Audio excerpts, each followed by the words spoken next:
नेत्रों से रूप देखते हैं, कानों से शब्द सुनते हैं, नासिका से खुशबू लेते हैं, जीभ से 6 तरह के रस लेते हैं, त्वचा से गरम, ठंडा, कोमल, कठोर ये अनुभव करते हैं। पांव से चल के विषय तक जाते हैं, हाथों से उठाते हैं। हमारी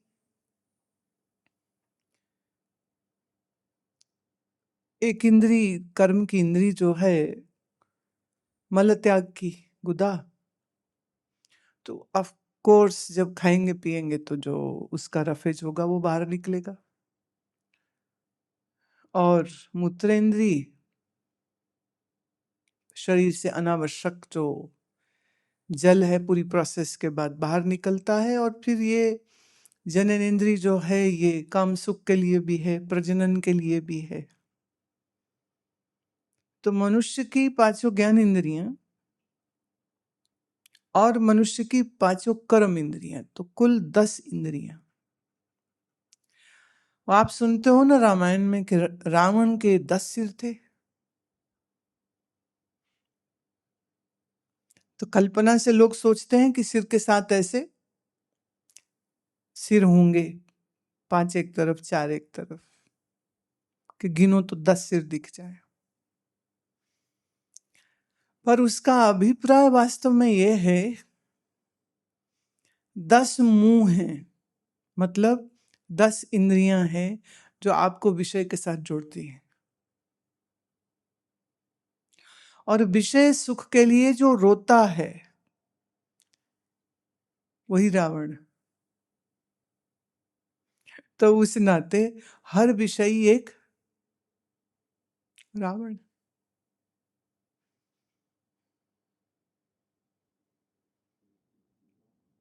कोई मनुष्य ऐसा नहीं होगा जिसके अंदर कमोबेश किसी न किसी एक इंद्री का जोर ज्यादा होता है। अच्छा, तीर्थ जाने वाले भी जो लोग हैं आजकल खास करके अपने मोहल्ले के मंदिर में कभी नहीं जाते, केदारनाथ जाते।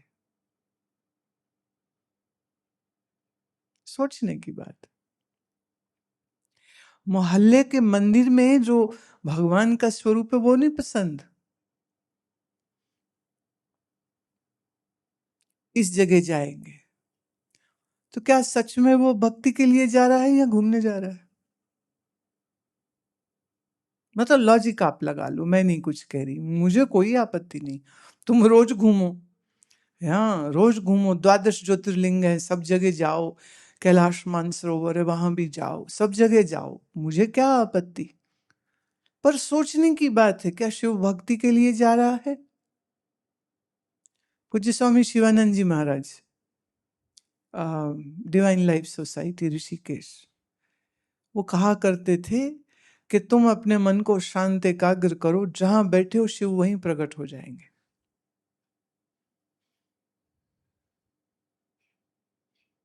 The great Swami Shivanand says that. So he would say, don't go here and there.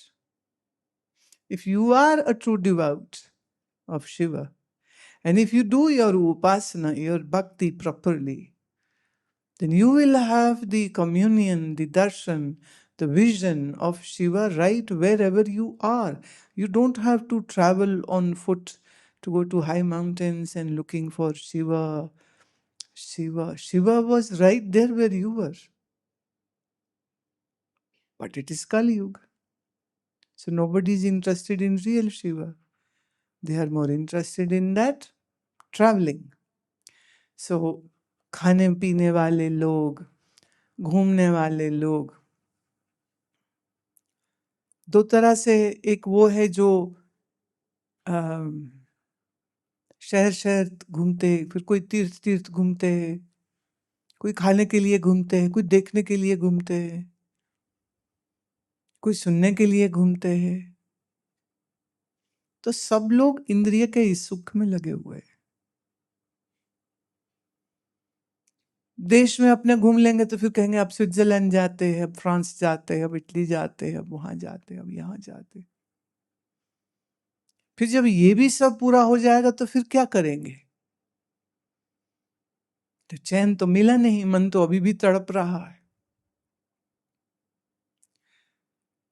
मैं ऐसे एक बहुत धनी आदमी को जानती थी, अब वो नहीं रहे, अरबोंपति थे, और साल में 2-3 बार वो वेकेशन के लिए फैमिली के साथ जाते थे। तो वो जितनी बार जाते ना उतनी बार वो मुझे पूछते थे कि अच्छा हम ना वहां जा रहे हैं, आप चलेंगे? नहीं, तुम जाओ, तुम घूम के आओ, जाओ। कोई जगह ऐसी नहीं थी जहां वो गए ना हो। लंदन जाके महीना महीना रहते थे, यूरोप जाके महीना महीना रहते थे, कोई जगह नहीं छोड़ी, सब जगह, सब एक्सपीरियंसेस जो है वो लेते रहते। तो आखिरी के समय में आते आते, इतना घूमने के बाद, इतना पैसा खर्च करने के बाद, इतना कुछ भोगने के बाद, क्या उनके मन को खुशी थी? उस समय लगती है, जब पहली बार कोई जाता है फ्रांस, पहली बार जाता है स्वीडन या स्विट्जरलैंड या डिज्नीलैंड, बड़ा मजा आता है उसको। पर फिर वो मजा ऐसे ही ना, जैसे दिवाली में तुम फुलझड़ी चलाते हो, ये चमक, गोल गोल घुमाओ और फिर खत्म, फिर डंडी रह जाती है हाथ में लोहे की। उम्र के आखिरी हिस्से में आते आते वो बीमार हो गए, फिर घूमना खत्म हो गया, फिर खाना खत्म हो गया, और वो इसी बात से बड़े परेशान रहते, मैं कुछ खा नहीं सकता। हम जब उनके घर जाते तो मतलब खाने की मेज अनेक प्रकार के व्यंजनों से भर जाती थी। बहुत शौकीन इंसान थे, पर वो खुद सिर्फ मूंग की दाल या खिचड़ी या कुछ ऐसा खा रहे होते, या कोई सूप पी रहे होते थे। ये चीज मेरे को नजर आती थी कि उनके अंदर कितनी जोर से ये तड़प उठती है कि मैं खाऊं, पर शरीर इजाजत नहीं देता है, क्योंकि कुछ हजम नहीं होता है, इसलिए खा नहीं सकते। पर खाने की इच्छा क्या चली गई? नहीं, वो तो अभी भी है। मजबूरी है कि खा नहीं सकते, पचा नहीं सकते, तो डॉक्टर के बहुत सारे रिकमेंडेशन है और उसको फॉलो करना है। तो भोग भोगने से अगर मन तृप्त होता तो राजा महाराजा सबके हो जाते। पर ये हमने देखा, ये हमारे पास एक लंबा इतिहास है। अगर आप शास्त्रों को पढ़ोगे ना, तो आप शास्त्र में जैसे ययाति की कथा आती है, एक राजा हुआ था ययाति, उसके कई पुत्र थे, फिर मौत का समय आया तो मृत्यु ने कहा कि तुम तो बड़े धर्मी कर्मी हो, इसलिए मैं तुम्हें सूचित पहले से करने आई हूं कि तेरे अब मरने का वक्त आ गया है। वो कहते नहीं, मैं तो अभी तैयार नहीं हूं, मैं नहीं अभी मरना चाहता। तो पर मौत तो वापिस नहीं हो सकती। तो उसने बड़े हाथ पैर जोड़े और कहा मृत्यु से, भागवत की कथा है कि तुम कुछ करो, कुछ तो करो, मेरे को जीवन कुछ साल और मिल जाए, कोई ऐसा तरीका। वो कहते अच्छा तेरे 100 पुत्र है, 100 में से किसी एक को कहो तुम्हारी जगह वो मर जाए। तो उसने सब पुत्रों को ये मैसेज दिया कि मेरी जगह कोई मर जाओ। सब बोले हद हो गई, हम क्यों मरे, हमारा तो अभी जीवन शुरू हुआ है, अभी तो हमने दुनिया का राग रंग देखा ही कहाँ है, और ये बाप कैसा है कह रहे मर जाओ। उसका जो सबसे छोटा लड़का था और उसको सबसे ज्यादा प्रिय था, वो आया, वो आके कहते पिताजी मैं आपकी जगह मर जाता हूं। तो ययाति का भी हृदय कांप गया एक बार, कितना प्यारा बच्चा उसका, और वो मरने को उत्सुक हो गया। बोले पर तुम क्यों?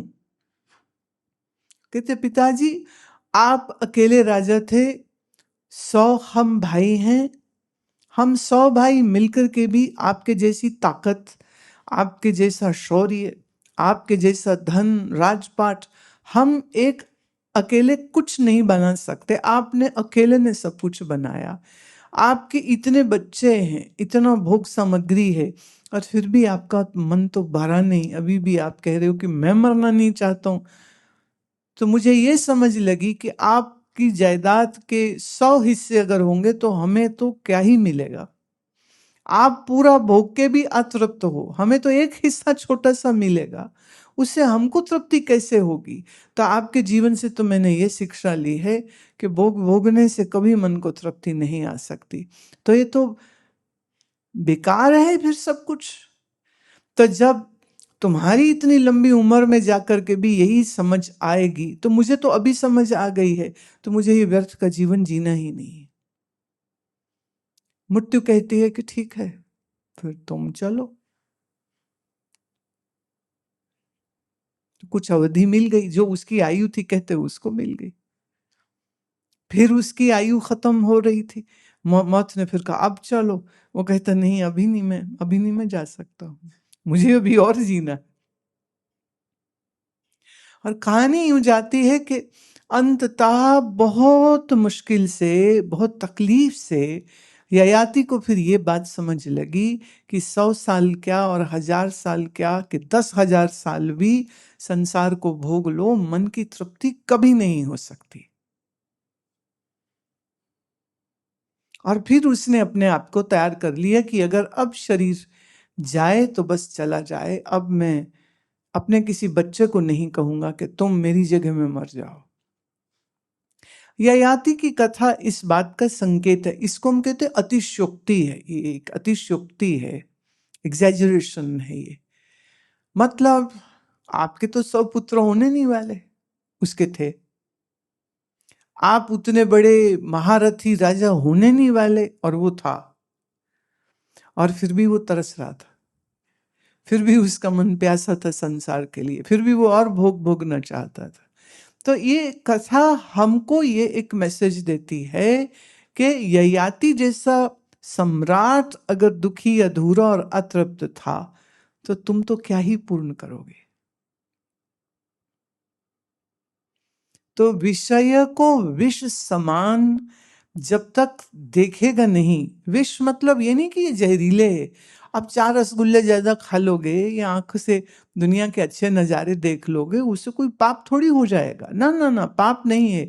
बस ये है कि ये वासना खत्म नहीं होती है, और उसको भोगने के चक्कर में शरीर ही खत्म हो जाता है। जैसे आप ज्यादा भोजन खाएं तो आपकी आंतों की उतनी घिसाई हो जाती।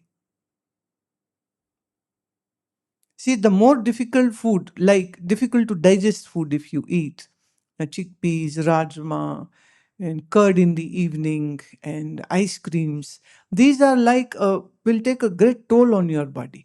But now your tongue was enjoying it immensely, but your whole system gets punished because of that wrong food.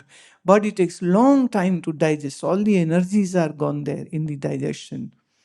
So, this is what weakens up the intestines. This is what will weaken up your digestive system in totality. And that is one of the reasons that as the body begins to grow old, if you don't change your eating habits, most of the old people have one common problem, and that is a severe constipation. They are troubled a lot. Why? Because now their intestine has lost the peristaltic movement, meaning whatever they are eating just stays in the stomach, whatever is there staying in the small intestine, whatever roughage is in colon, in the large intestine, it just stays there. It doesn't move. Then it brings a lot of troubles and pain and discomfort because of that. पर अगर आप ध्यान से देखोगे तो शरीर बूढ़ा हो जाता है, खाने की तमन्ना थोड़ी बूढ़ी होती। मैं अपनी बात सुनाती हूँ। एक बार मैं वृंदावन में पूज्य स्वामी अखंडानंद जी के आश्रम में थी, वो उस समय बम्बई में थे। तो मुझे संत निवास जो कमरे थे वहाँ पर कमरा मिला, और किचन में एक माता जी थी, 70 प्लस तो होनी चाहिए, वो वजन में ऐसा थोड़ा मोटी थी। तो मेरे से उनका बहुत भाव जुड़ गया था। तो सर्दी के दिन थे, जनवरी का महीना, तो शाम को दूध लेने के लिए मैं उनके कमरे में जाती थी। वहीं सब उनका वो क्या बोलते हैं ना, भोजन भंडार सब उनके जिम्मेदारी पे था। तो वो जमीन में चौका लगा है उनका, विजुलाइज करिए थोड़ा सा कल्पना की उड़ान से कि चौकी में वो बैठी हैं, उनकी ऊंची सी चौकी जिसमें वो बैठी हैं, और सामने चूल्हे में कढ़ाई धरी है और कढ़ाई में पकौड़े बन रहे हैं, बाहर बादल है और बारिश हो रही है। और मैं जैसे ही अंदर गई तो वो मुझे कहते हैं, अरे आओ आओ आओ, बैठो बैठो, खाओ खाओ खाओ, दूध बाद में दूंगी, पहले ये खाओ। मैंने कहा कि आप भी लीजिए। कहते नहीं नहीं, पहले आप खाओ। मुझे दिए। अब जैसे मैं खा रही हूं तो वो मुझे निहार रही हैं। थोड़ा awkward लगा, मैम ये मुझे क्यों देखी जा रही हैं। तो फिर वो भी समझ गए। तो मुझे कहते, देखो मेरे ना तो दांत रहे हैं, ना मेरी आंतें अच्छी हैं कि मैं पचा पाऊं पकौड़े, पर मैं आपको खाते हुए देख के इसी में स्वाद ले रही हूं कि कैसा स्वाद हो रहा होगा। मुझे खाते देख के उनको रस आ रहा है। कहते मेरे को इसी में खुशी हो रही है, आप खा रहे हो, मुझे बनाने में मजा आ गया, खिलाने में मजा आ गया, पर मैं अब खुद नहीं खा सकती हूँ। तो बड़ा दुख था उनके बोलने में। तो भोग भोगने से शरीर घसता है,